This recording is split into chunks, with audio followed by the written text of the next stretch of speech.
So I got a comment in one of my last videos asking me to make a video about JUPEB and pre-degree, JAMB and other parts of gaining admission, other process that is required for someone to gain admission. So if you are an aspirant or you are planning to gain admission in 2024, this video is for you, as I'm going to be explaining the things that you need to take notes. Either you want to gain admission through JAMB, pre-degree, IJMB, JUPEB or A-level. So please make sure you watch this video till end. If you are a returning subscriber, you are welcome, and if you are new here, I'm AY and I'm a third year medical student of Lautech. Please do well to subscribe to this video, like and drop a comment. Alright, let's get right into the video.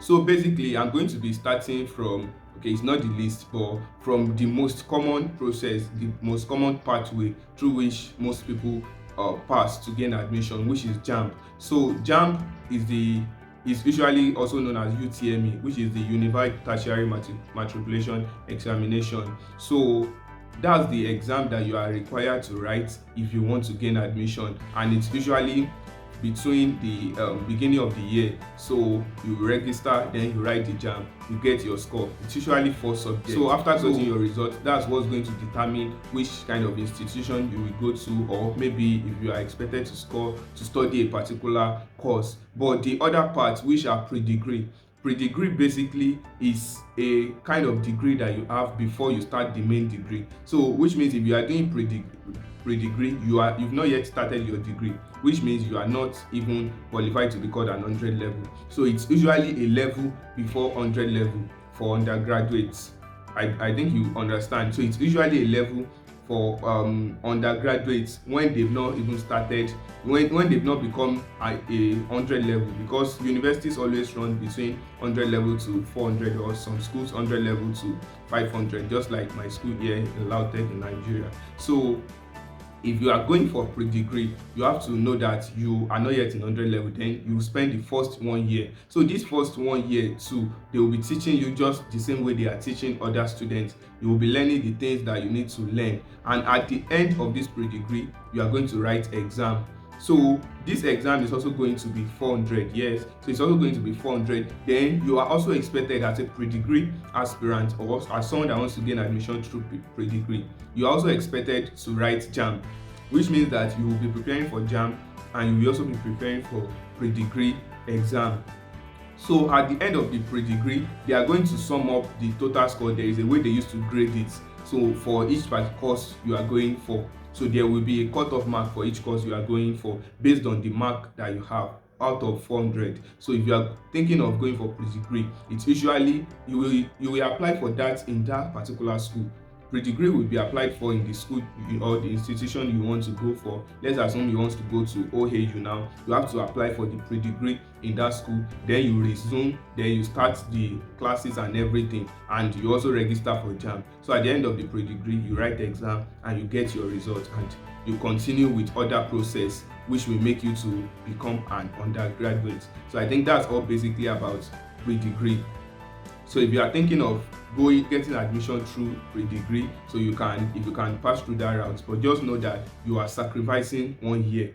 Now if you are going for the next option, which is JUPEB is also not really common. Now for JUPEB, there is always a confusion between JUPEB and IJMB.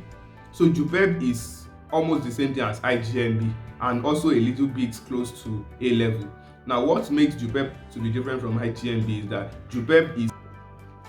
IJMB is mostly common in the north, while JUPEB is common in the south. So but for these two exams, when you are done, you are going to resume to 100 level, while pre-degree you start all over from 100 level. So another thing about JUPEB is that JUPEB and IJMB, you are just only going to offer 3 courses that is most peculiar to the kind of course you want to study. Let's take someone that just wants to study an health-related course or medicine, for example. Now the person is just going to offer physics, chemistry and biology. So now at the end of these 3 courses, this is not the same for everyone. So it depends on the kind of course you want to go for. If you are going for engineering, then you will need to offer mathematics instead of biology, and people that are going for arts like law and everything, so their own subject combination will also be different, but it's usually 3 subjects.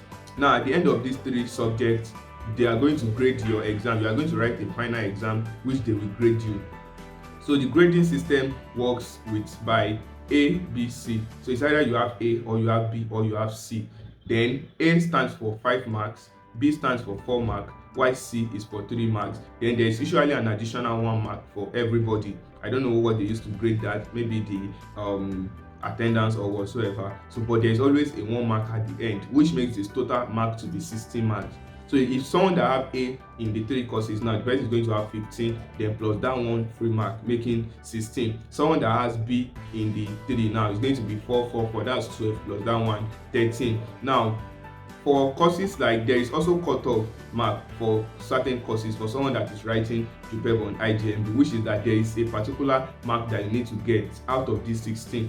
So if you get 12 out of 16, there are some courses that you cannot do. So there are schools that actually requires you to get up to 14 before you can study courses like medicine and the likes. So you need to be very, very cautious of this, read and prepare very well. So that's all basically about JUPEB and IJMB. And at the end of the day, then you will apply to the school you want to go to with that particular result. Once you have the required results for you to apply for that course, you apply, then you go on with other admission process, and you are going to resume in 200 level. So talking about Cambridge and A level, so it is more of an international exam. That's why I did not talk about it alongside with JUPEB and IJMB, but it also has a little bit of closeness. Lastly, Cambridge is also another way of gaining admission into 200 level. But one thing about Cambridge exam or an A level is that they are also an international exam, which means after writing them, after preparing for them, you can use them to study abroad like other international exams. So that's all basically. So but the most commonly used process of gaining admission is JAMB, pre-degree and JUPEB. So in that ratio. Alright, so lastly, talking about the amounts, one of the reasons why most people consider JAMB more than pre-degree and JUPEB and IJMB is just because of the cost. So pre-degree and JUPEB and IJMB are usually more costlier than JAMB, because at the end of the day, if you did not have the required mark, okay, let's assume someone that is writing JAMB now, you're only spending something around less than 10,000 for you to write your JAMB and prepare for admission. So if you are giving admission, then you know that you are going to resume and make other necessary payments in school. But someone that has not gained admission now, that now wants to go through the pre-degree and the JUPEB route, if the person did not end up gaining admission, JUPEB and pre-degree is going to drain you. It's going to, if you are not financially stable, it's not always advisable. So most times it's discouraging when you spend a lot of money, like a whole thousands of money, and you just for you to gain admission and you did not gain admission. So that's why most people just follow the route of writing JAMB and starting as an undergraduate in 100 level. But if you can afford it, if you have the money, it's also advisable. You just have to be serious, read and have the required points. Then you start your admission from 200 level. You start the normal class life as an undergraduate from 200 level. So I believe this video has helped you and has cleared your doubts on the necessary and basic things to know concerning JAMB, pre-degree, JUPEB, IJMB and A level. So if you are still watching, please do well to like this video.